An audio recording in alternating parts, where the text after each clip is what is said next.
Ah oui, nous sommes bien évidemment avec le coach Marcel Effon ce soir. C'est la séance coaching tous les mercredis sur le grand rendez-vous. Ce soir, ça parle de changement de vie professionnelle comme mercredi dernier, mais aujourd'hui, la particularité, c'est de nous appesantir sur deux clés, volonté et discipline. N'est-ce pas, coach Marcel Effon? Bonsoir. Bonsoir Axiom, bonsoir chers téléspectateurs, vous m'avez un peu rouillé, mais je crois que je ferai l'effort de me faire très bien entendre. Alors, la semaine dernière, on avait abordé naturellement la question du changement. La question du changement, on l'a abordé à travers 3 points, à savoir, pour changer, il faut se lancer un défi, il faut prendre un engagement avec soi-même, une parole au départ, comme le dit si bien l'évangile de Saint Jean. Bien sûr. Et on a parlé également de comment est-ce qu'il faut rester connecté à cette volonté de changer en posant des actes dans le quotidien qui vous permettent de réellement parvenir. Et troisièmement, on a abordé naturellement le conditionnement mental dont on a besoin pour rester en alignement avec le changement qu'on désire. Aujourd'hui, on va parler de la discipline dont on a besoin et de la volonté, les deux choses. Est-ce que ce n'est pas la volonté qui vient au prime abord? Naturellement, c'est ce que les gens m'ont dit après le passage sur la télévision la semaine dernière. Mais je peux vous rassurer, près de 80% des gens qui viennent vers vous parce qu'ils sont fatigués de la vie qu'ils mènent, ils ont une grande volonté. Ils ont une grande volonté et ils disent, maintenant je suis prêt à tout faire pour pouvoir vraiment faire ce que je t'ai promis que je vais faire. Mais il se passe que la même personne, quand tu le revois, il dit, je ne sais pas ce qui m'arrive, je fais tout mais je n'y parviens pas. Ce n'est pas les moyens. Alors, les moyens, c'est facile de dire que c'est le moyen, parce que quelqu'un dirait, c'est parce que je suis né dans un village que je n'ai pas des gros moyens, parce que j'ai des parents pauvres, parce que je suis né malade, parce que mon État n'a pas créé des conditions pour que je prospère, parce que mon patron n'a pas augmenté mon salaire, parce que je ne gagne pas gros. Je ne gagne pas gros, mon partenaire est dû, je n'ai pas ceci, je n'ai pas ça. Donc, on a beaucoup de boucs émissaires. Si on doit tenir compte des parce que, alors pour changer, personne ne changera. Et la raison, c'est que pour changer, il faut une discipline. Et la discipline est têtue, je l'ai dit sur ce plateau. Quelqu'un a dit les Béninois sont têtus. Je dis ce ne sont pas les Béninois qui sont têtus, mais c'est le principe de la discipline qui est un principe qui est très têtu, qui est très complexe. Donc, si les gens n'arrivent pas naturellement à réaliser de grandes choses, à opérer les vrais changements qu'ils veulent opérer dans leur vie, ce n'est pas dû à beaucoup de choses, c'est dû rien qu'à la volonté, mais ajouté à la discipline. Lorsque vous avez la volonté et que vous n'avez pas la discipline, vous allez tout le temps rêver comme tout le monde, mais vous allez mourir comme un grand rêveur. Mais si vous avez la discipline et que vous avez la volonté, vous commencez à pousser. Alors, la discipline, c'est quoi? Alors, Marcel Effon. Oui, la discipline, en fait, c'est d'abord de commencer à prendre la responsabilité, à être responsable des engagements qu'on prend envers soi-même. Donc, vous vous lancez un défi, comme on l'a dit la fois passée, vous respectez le processus, c'est-à-dire vous arrivez donc à vous respecter ce qu'il faut respecter pour pouvoir donc atteindre, sinon relever ce défi-là. Oui, les gens qui sont disciplinés, quand vous les voyez naturellement, la plupart des gens qui ont réussi, quand vous les regardez, vous les observez, ceux qui réussissent à faire beaucoup de choses, à réaliser beaucoup de choses dans leur vie, c'est des gens super disciplinés. Pourquoi? Parce que lorsqu'ils finissent de prendre l'engagement avec eux-mêmes, ils n'attendent plus rien pour passer à l'action. Mais par contre, les gens qui ont la volonté, mais qui ne sont pas disciplinés, lorsqu'ils finissent de prendre l'engagement, ils attendent que leur environnement soit favorable pour que les gens en face d'eux puissent alors contribuer à ce qu'ils réalisent ce qu'ils doivent réaliser. Or, heureusement ou malheureusement, en nous créant, Dieu a mis en chacun de l'or, c'est-à-dire tout ce dont nous avons besoin pour rendre merveilleuse aussi bien notre vie que le monde autour de nous. Mais sauf que c'est comme si cet or, cette qualité ou cette capacité, cette chose aussi bien est cachée peut-être derrière une pierre qu'on devrait polir. Et pour polir cette pierre, il faut travailler dur. Et travailler dur n'étant pas facile pour le cerveau, l'être dans la recherche permanente, alors du mieux-être préfère rester tel qu'il était et avoir le résultat qu'il désire plutôt que de se discipliner, de s'infliger. Parfois même, pourquoi pas, des punitions pour pouvoir aller de l'avant. Donc, la discipline, c'est lorsque vous faites des promesses et que le moment vient, vous décidez de le faire, quoi qu'il vous arrive.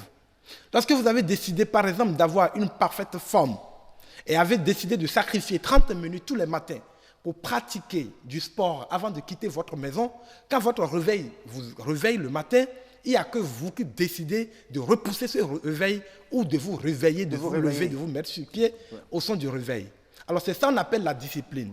Lorsque vous êtes discipliné, que vous avez fait un engagement avec vous le matin avec un planning en sortant de votre maison, alors il y a deux choses. Soit vous courez après les urgences qui sont décrétées par votre téléphone qui a sonné plusieurs fois de la journée, ou vous dites, ok, je m'en fous de ce qui peut m'arriver, mais je me concentre sur ce que je me suis promis cette journée. Si tant est que vous êtes responsable des 24 heures de votre journée, parce que tout le monde n'est pas responsable des 24 heures de sa journée, tu peux être employé chez quelqu'un, donc lorsque tu décides de donner 8 heures de temps à quelqu'un, les 8 heures là, tu ne les comptabilises plus dans les heures que tu utilises à ton aise. Pour toi-même. Mais quand les gens disent, parce que je travaille pour quelqu'un, je n'ai pas le contrôle de mon agenda, des 24 heures de ma journée, je dis c'est faux. Si tu as pris un engagement avec quelqu'un qui te paye un salaire... Vous pouvez aller au boulot oui, et que peut-être il y a des travaux... Mais je vais vous dire la vérité. Généralement, lorsque les gens justifient le fait qu'ils ne peuvent pas rendre leur vie merveilleuse parce qu'ils n'ont pas le contrôle de leur temps, je dis c'est un faux problème. Lorsque votre salaire vous permet, de payer votre loyer ou de payer peut-être la dette qui a permis de construire votre maison, vous permet de payer votre voiture, de payer les factures de vos enfants, d'envoyer les enfants à l'école, de subvenir aux besoins de la famille, de la santé et tout. Lorsque votre salaire vous permet de faire tout ça et que votre employeur ne vous demande raisonnablement que 8 heures de temps, dans certaines mesures, 10 voire 12, mais où sont passés alors si vous investissez 12 pour votre patron, les 12 autres qui restent? 12 qui restent, il faut se reposer, se refaire la forme. Alors les gens, c'est là où vous comprenez que les gens qui réussissent à passer à côté de l'atteinte de leurs objectifs, ils ont des philosophies. Tu verras quelqu'un qui a tout le temps rêvé dans sa vie, lorsqu'il veut abandonner ses rêves, il dit, mais tiens, maintenant il faut que je m'offre 8 heures de sommeil. Parce qu'on m'a dit, quand tu as 8 heures de sommeil, tu te portes bien et tu pourras vivre longtemps. Oui. Mais j'ai dit aux gens, est-ce que vous préférez vivre longtemps sur terre, pauvre mais malheureux, sans atteindre les 5 besoins, sans pouvoir répondre aux 5 besoins fondamentaux que votre vie vous demande, plutôt que de passer un temps pour faire des sacrifices. Quand je dis faire des sacrifices, sacrifier une bonne partie de votre sommeil pour travailler dur et réaliser votre vie, la rendre merveilleuse et pouvoir dire enfin, j'ai atteint l'objectif et que les neurones disent oui, nous pouvons nous offrir ce qu'on veut. Alors la discipline, c'est avoir la force de caractère de pousser aussi loin que possible la volonté que vous avez de rendre le monde merveilleux autour de vous. Donc on peut comprendre donc que c'est la discipline qui conduit en fait la volonté. Oui, lorsque vous avez envie de changer et que vous n'avez pas de discipline, vous pouvez tout faire. Parce que ce qui permet en fait d'avoir du résultat, c'est en nous.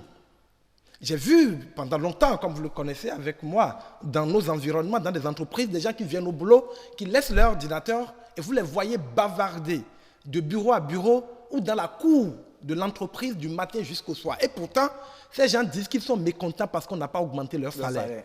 Mais selon vous, qu'est-ce qui augmente le salaire dans une entreprise? C'est lorsqu'on a créé davantage de résultats. C'est lorsqu'on a ajouté une valeur à la valeur qu'on avait avant de rentrer dans l'entreprise. Mais les gens évoluent au point de vue capacité à pouvoir changer le monde à décrescendo et voudraient que les choses marchent à crescendo. Ce n'est pas facile et c'est presque pas possible. Alors lorsque vous arrivez à un niveau où vous vous rendez compte que vous êtes dans un environnement où tout le monde vous doit tout, posez-vous la question, de quoi êtes-vous responsable? Les gens disciplinés se posent la question, est-ce que je subis ou je suis responsable? Et lorsque vous êtes discipliné, vous commencez à prendre la main, comme on l'avait dit la semaine dernière.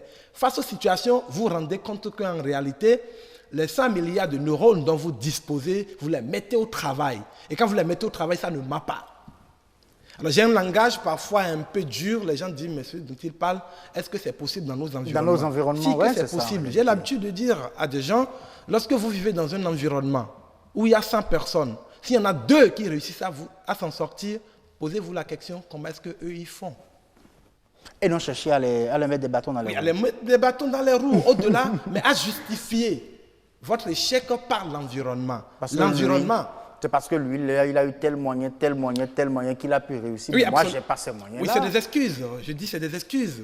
Quand tu vois quelqu'un rentrer à la maison, il n'a rien fait à la maison, quand son enfant, au boulot, quand son enfant lui pose la question, mais papa, qu'est-ce que tu as fait aujourd'hui? Il dit, mais nous avons des excuses. Lorsque tu viens en retard, le patron, il est gentil, il te comprend. Lorsque tu n'as pas pu envoyer le rapport à l'heure, on a un nouveau patron maintenant, il est très gentil, il te comprend.